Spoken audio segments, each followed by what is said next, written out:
অন্যের জন্য খাল করলে সেই খালে নাকি নিজুরই পড়তে হয়। এই কথায় যেন জ্বলন্ত উদাহরণ হয়ে গেলেন শেখ হাসিনা।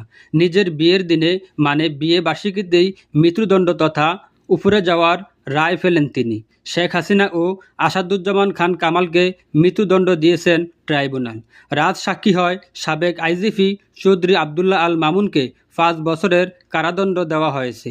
একই সাথে শেখ হাসিনা ও আসাদুজ্জামান খান কামালের যাবতীয় সম্পত্তি বাজেয়াপ্ত এবং ভিকটিমদের ক্ষতিপূরণ দেওয়ার আদেশ দিয়েছেন আদালত। এটি সেই আন্তর্জাতিক ট্রাইব্যুনাল যেখান থেকে সাজানো রায়ের মাধ্যমে জামাতে ইসলামী নেতাদের একের পর এক শহীদ করেছেন শেখ হাসিনা।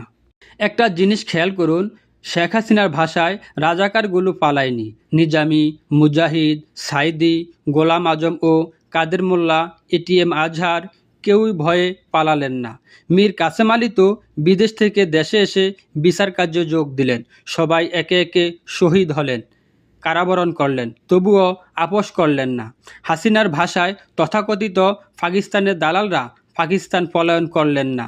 এদিকে বঙ্গবন্ধুর কন্যা শেখ হাসিনা দেশপ্রেমিক নেত্রী, মুক্তিযুদ্ধের পক্ষের শক্তি, দেশের জন্য কতই তার ভালোবাসা, এতই ভালোবাসা যে দেশে এসে নিজের স্বচ্ছ বিচার কার্য ও টিভিতে লাইভ দেখানো হচ্ছে তা ফেস করার মতো সাহসও তার নেই।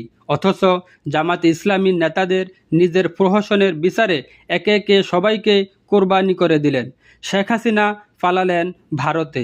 হাসিনা পুত্র জয় বলেছে, আমার মা ভারতে আছে, কেউ কিচ্ছুই করতে পারবে না। কত বড় বেহায়া এরা। আপনাদের সাথে ছিলাম আমি ইউসুফ ফরাজি। লাইক, কমেন্ট এবং শেয়ার ও ফলো দিয়ে আপডেট নিউজ পেতে সাথেই থাকুন। ধন্যবাদ।